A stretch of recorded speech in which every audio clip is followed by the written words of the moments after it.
દિવાળીના તહેવારમાં સંકટ ઘેરાયું છે। અંબાલાલ પટેલે મોટી આગાહી કરી છે। ગુજરાતના વાતાવરણમાં આવશે પલટો। અરબ સાગરમાં મજબૂત બનશે વાવાઝોડું। દક્ષિણ ભારત અને રાજસ્થાનમાં વરસાદની શક્યતા। 150 કિલોમીટરની ઝડપે પવન ફૂંકાઈ શકે છે। ગુજરાતના વાતાવરણમાં આવશે પલટો। અરબ સાગરમાં મજબૂત બનવાનું છે વાવાઝોડું અને તેના કારણે વાતાવરણમાં પલટો આવી શકે છે। 150 કિલોમીટરની ઝડપે પવન ફૂંકાઈ શકે છે। અરબ સાગરમાં વાવાઝોડું મજબૂત બનવાનું છે। દિવાળીના તહેવારમાં જ આ એક સંકટ વાતાવરણને લઈને આવી રહ્યું છે। અંબાલાલ પટેલની મોટી આગાહી છે। ગુજરાતના વાતાવરણમાં આવી શકે છે પલટો। દક્ષિણ ગુજરાતના કેટલાક ભાગોમાં વરસાદની પણ સંભાવના વ્યક્ત કરાઈ છે। અંબાલાલ પટેલે આ મોટી આગાહી કરી છે। ગુજરાતના વાતાવરણમાં પલટો આવશે। અરબ સાગરમાં જે વાવાઝોડું મજબૂત બનવા જઈ રહ્યું છે તેની અસર ગુજરાતના અનેક ભાગોમાં જોવા મળી શકે છે। એક તરફ બંગાળના ઉપસાગરમાં પણ જે વાવાઝોડું છે એ ધીરે ધીરે સક્રિય બનતા આગળ વધી રહ્યું છે અને બીજી તરફ અરબ સાગરમાં જે વાવાઝોડું છે એ પણ મજબૂત થઈ રહ્યું છે અને તેના કારણે ગુજરાત પર તેની અસર જોવા મળશે।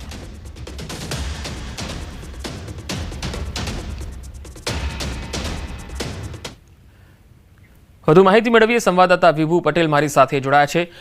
વિભુ, નવા વર્ષમાં વાતાવરણ કેવું રહેશે, શું કહી રહ્યા છે આગાહીકાર અંબાલાલ પટેલ?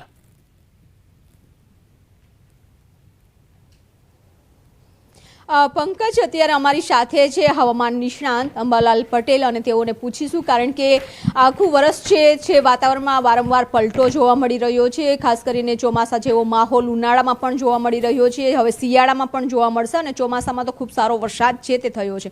કાકા, નવા વર્ષની શરૂઆત અને નવા વર્ષની શરૂઆતમાં હવે વાતાવરણ કેવું રહેશે? પ્રથમ તો નવા વર્ષની શરૂઆતમાં સૌને શુભેચ્છા નવા વર્ષની। પણ નવા વર્ષની શરૂઆતમાં પણ હજુ વાદળવાયુ આવવાની શક્યતા રહેશે।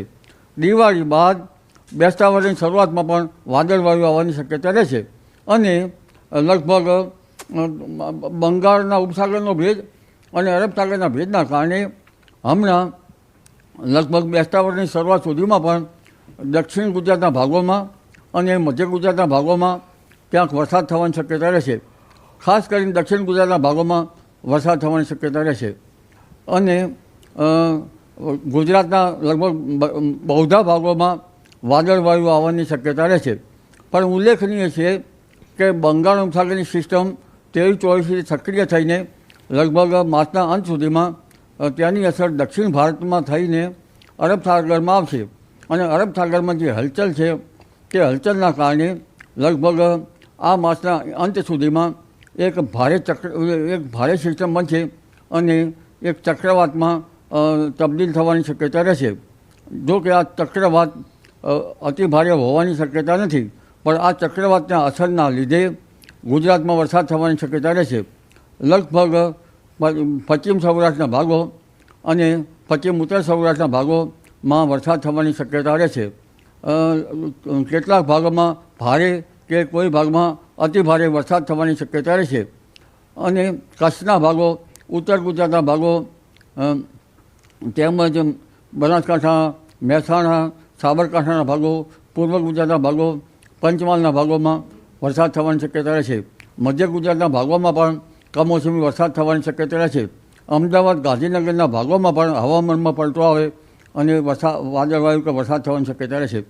પરંતુ એક પછી એક આવતા પશ્ચિમી વિક્ષોભના કારણે મેરિટરેનિયન સીમાથી હવામાનમાં પલટો આવશે। એક બંગાળ ઉપસાગરની સિસ્ટમ, અરબી સમુદ્રની સિસ્ટમ અને ત્રીજો લગભગ આ માસના અંતમાં એક મજબૂત વેસ્ટર્ન ડિસ્ટર્બન્સ આવશે, જેના ઇન્ટરેક્શનના કારણે દેશ સહિત લગભગ ગુજરાતના ભાગોમાં વરસાદ થવાની શક્યતા રહેશે અને આ માસના અંતમાં અને નવેમ્બર તારીખ 4-5 સુધીમાં ભર શિયાળે જાણે ચોમાસું આવ્યું હોય તેવો માહોલ સર્જાવાની શક્યતા રહેશે। ત્યારબાદ તારીખ 18-11 બાદ પણ બંગાળ ઉપસાગરમાં એક પછી એક સિસ્ટમ બનતી જશે અને પેસિફિક મહાસાગરના ટ્રોપિકલ સ્ટોર્મ અને દક્ષિણ ચીન બાજુમાંથી આવતા અવશેષોના કારણે બંગાળ ઉપસાગર એક પછી એક સક્રિય રહેશે। હમણાં સી ટેમ્પરેચર પણ સાનુકૂળ છે અરબ સાગરનું, બંગાળ ઉપસાગરનું, જેના કારણે આ સિસ્ટમો બની રહેશે। પરંતુ આ વખતે લા નીનોની અસરની કંઈક સંકેતો પ્રાપ્ત થયા છે, ત્યારે શિયાળામાં ઠંડી પડવાની પણ શક્યતા રહેશે। જો કે ડિસેમ્બરની શરૂઆતમાં કંઈક ઠંડા પવનો ફૂંકાશે। હમણાં બેસતા વર્ષના સવારમાં ઠંડા પવનો ફૂંકાશે, દિવસના ભાગમાં ગરમી રહેશે, પરંતુ લગભગ 22 ડિસેમ્બર બાદ આકરી ઠંડી પડવાની શક્યતા રહેશે. જી. તો કાકા, જે રીતે સિસ્ટમ સક્રિય થશે, અરબી સમુદ્ર હોય, બંગાળની ખાડી હોય અને એની અસર છે ગુજરાતના વાતાવરણ ઉપર થતી હોય, તમે કહ્યું કે ભારેથી અતિ ભારે વરસાદ થશે, ખાસ કરીને વિસ્તારો કયા રહેશે અને કેટલી તારીખની અંદર છે આ ભારેથી અતિ ભારે વરસાદની શક્યતાઓ રહેશે? આ માસના અંત અને 5મી નવેમ્બર સુધીમાં લગભગ ઉત્તર સૌરાષ્ટ્રના કેટલાક ભાગો, ખાસ કરીને સૌરાષ્ટ્રના બધા ભાગોમાં ભારે વરસાદ નહીં થાય, પણ સૌરાષ્ટ્રના ઘણા ભાગોમાં વરસાદ થવાની શક્યતા છે. ઉત્તર સૌરાષ્ટ્રના થોડાક ભાગોમાં ભારે વરસાદ થવાની શક્યતા રહેશે. કચ્છના ભાગોમાં કેટલા ભાગોમાં પણ થોડોક વધુ વરસાદ થવાની શક્યતા રહેશે. અને લગભગ મધ્ય ગુજરાતના ભાગોમાં પણ ક્યાંક વધુ વરસાદ થવાની શક્યતા રહેશે. એટલે આ વરસાદની અસર લગભગ ગુજરાતના મોટા ભાગોમાં થવાની શક્યતા રહેશે, પરંતુ ખાસ કરીને પશ્ચિમ સૌરાષ્ટ્રના ભાગમાં વિશેષ વરસાદ થવાની શક્યતા રહેશે. જી.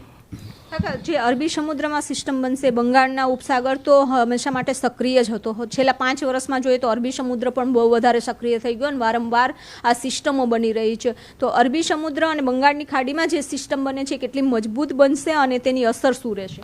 બંગાળ અને ઉપસાગરની સિસ્ટમમાં વધારે મજબૂત બનશે અને હમણાં તો લગભગ 100 કિલોમીટર પર અવરના ઉપરના પવનો ફૂંકાશે. દક્ષિણ પૂર્વીય તટો ઉપર ખબર લઈ નાખે એવું ચક્રવાત સર્જાવાની શક્યતા રહેશે અને ત્યાંના કારણે અતિ ભારે વરસાદ થવાની શક્યતા રહેશે. પણ ત્યાંના ભેજના કારણે અને અરબી સમુદ્રમાં પણ સી ટેમ્પરેચર આ વખતે છે લગભગ 27-28 ડિગ્રી સેલ્સિયસ ઉપર સી ટેમ્પરેચર હોય તો સાયક્લોન થતા હોય છે. અને સાનુકૂળ સી ટેમ્પરેચર છે, ઉપલા લેવલના અપર વિન્ડ પણ જરા શક્ય સાનુકૂળ છે અને જેટ જરા દક્ષિણાવર્તી છે. આ બધાની અસરોના કારણે આ વખતે ગુજરાતમાં વરસાદ થવાની શક્યતા રહે છે, જેને માવઠા કહી શકાય. હવે માવઠા થવાની શક્યતા રહે છે. એક પછી એક માવઠા હજુ પણ આવતા જ છે. જી. કાકા, જે અરબી સમુદ્રમાં ટેમ્પરેચર વધી રહ્યું છે સતત, તો એનું કારણ શું હોઈ શકે? કારણ કે નાની એવી સિસ્ટમ બને તો પણ એ વધારે મજબૂત બનતી જાય છે. અરબી સમુદ્ર હમણાંથી સક્રિય રહ્યો છે કારણ કે લો પ્રેશરની અસર, ખાસ કરીને લો પ્રેશરની અસર અને પેસિફિક મહાસાગર ગરમ રહ્યો, હિન્દ મહાસાગરમાં કંઈક ગરમી ટકી રહેવી, એટલે આ બંને સાગરોમાં હજુ પણ સી ટેમ્પરેચર કેટલાક જાણ્યા અજાણ્યા બળોના કારણે જરા વામ રહ્યું છે, જેના કારણે આ અસરો થાય છે. તો બિલકુલ, અત્યારે જે રીતે હવે શિયાળાની શરૂઆત થશે અને શિયાળાની શરૂઆતમાં કાકા ચોમાસા જેવો માહોલ બનશે, તો ઠંડી ઓછી પડશે કે વધારે પડશે? લાલ નીનોની પણ અસર થવાની છે. જ્યારે વરસાદ કે પશ્ચિમી વિક્ષોભ આવતો હોય છે ત્યારે ઠંડીમાં ઘટાડો થતો હોય છે, પણ જેવો પશ્ચિમી વિક્ષોભ ઘટી જતો હોય છે ત્યારે કડકડતી ઠંડી આવતી હોય છે. એટલે આ પશ્ચિમી વિક્ષોભ હટી જતાં ઠંડી આવવાની શક્યતા રહે છે. લગભગ નવેમ્બરના 7-8 નવેમ્બર બાદ, પણ તે પછી પણ સિસ્ટમ બનતી રહેશે. પણ ખાસ ઠંડી તો 22 ડિસેમ્બર બાદ આવવાની શક્યતા રહે છે અને ઉત્તરાયણ બાદ આવવાની શક્યતા રહે છે, જે હાડ કંપાવેલી ઠંડી હશે. જી.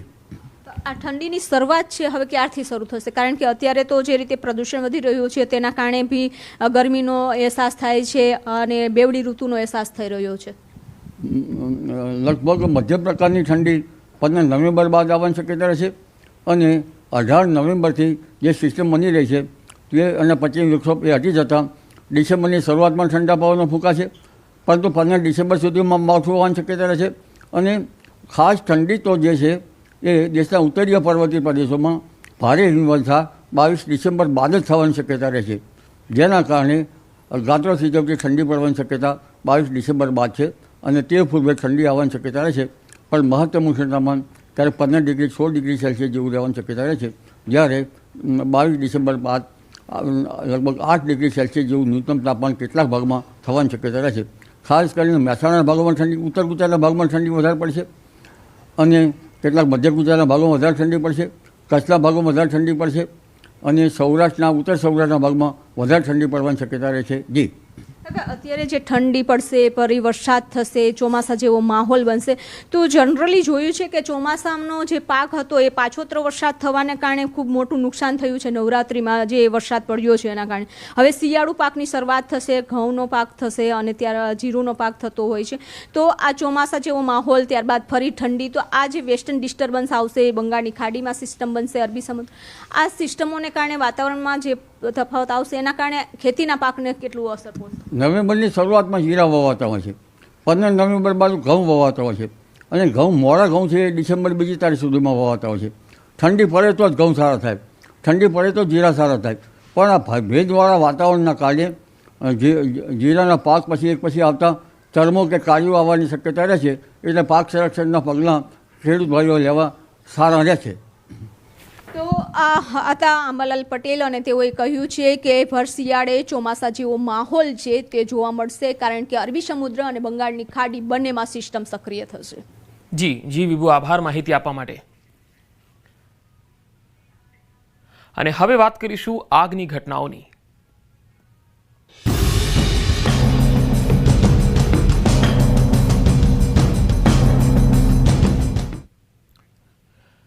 મહેસાણામાં દિવાળીની રાત્રિએ બન્યા આગના બનાવો. મહેસાણા શહેરમાં 3 સ્થળે આગ લાગી. ફટાકડાને કારણે વેરાણ કચરાના સ્થળે આગ લાગી ગઈ. રાધનપુર રોડ, સોમનાથ રોડ અને કસ્બામાં આગ લાગી. અવાવરૂ અને કચરાના ઢગલાઓમાં આગ લાગી ગઈ. તસવીરોમાં તમે જોઈ શકો છો, 3 અલગ અલગ સ્થળો પર આગ લાગતા મનપાએ આગ બુઝાવવા માટે ફાયર બ્રિગેડની ટીમને દોડતી કરી હતી અને અહીંયા પાણીનો મારો ચલાવવામાં આવ્યો હતો અને ભારે જહેમત બાદ આગ કાબૂમાં આવી શકી હતી. તો દિવાળીના દિવસે આગના બનાવો પણ ખૂબ વધ્યા, કારણ કે જે આતશબાજી થતી હોય છે, ફટાકડા ફોડતા હોય છે, ત્યારે ક્યાંક આવા ફટાકડા, ક્યાંક આવા જે ટેટા હોય છે, કાં તો રોકેટ હોય છે, એ પ્રકારના જે ઝૂંપડાવાસીઓમાં જતા હોય છે ત્યારે તે આખા વિસ્તારને બાનમાં લઈ લેતો હોય છે. વાત રાજકોટની. રાજકોટ શહેરમાં પણ દિવાળીની રાત્રે ફટાકડાના કારણે આગના અનેક બનાવો નોંધાયા.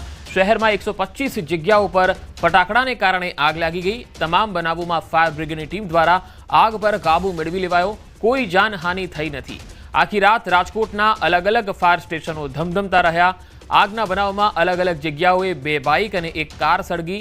ગોંડલ રોડ પર સ્વિગીના વેરહાઉસમાં પણ આગ લાગી ગઈ. ફાયર સેફટીના કારણે આગ બુઝાવાઈ. મવડી વિસ્તારમાં રામધામ મંદિર ખાતે ખુલ્લા પ્લોટમાં ભીષણ આગ લાગી ગઈ. તો રાજકોટના જૂના એરપોર્ટમાં સુકાયેલા જાડી ઝાખરામાં આગ લાગી ગઈ હતી.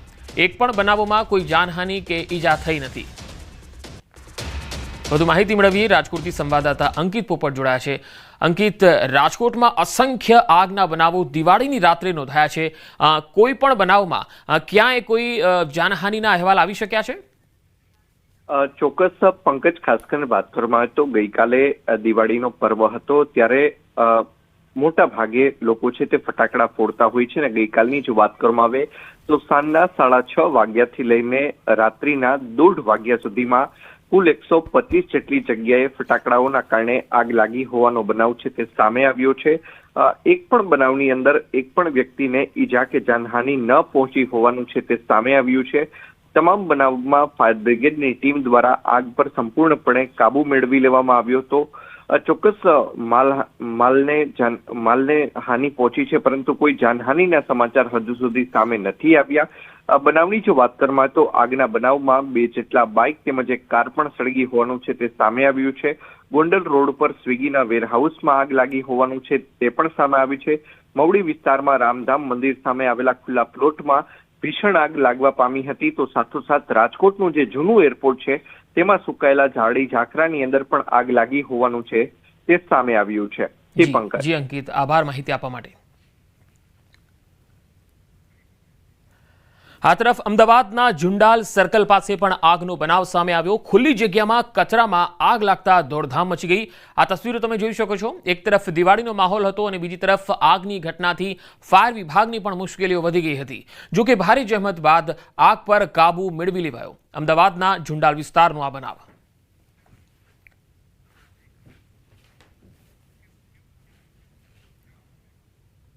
વધુ સમાચારો પર નજર કરીશું. હાલ રોકાઈશું એક વિરામ માટે.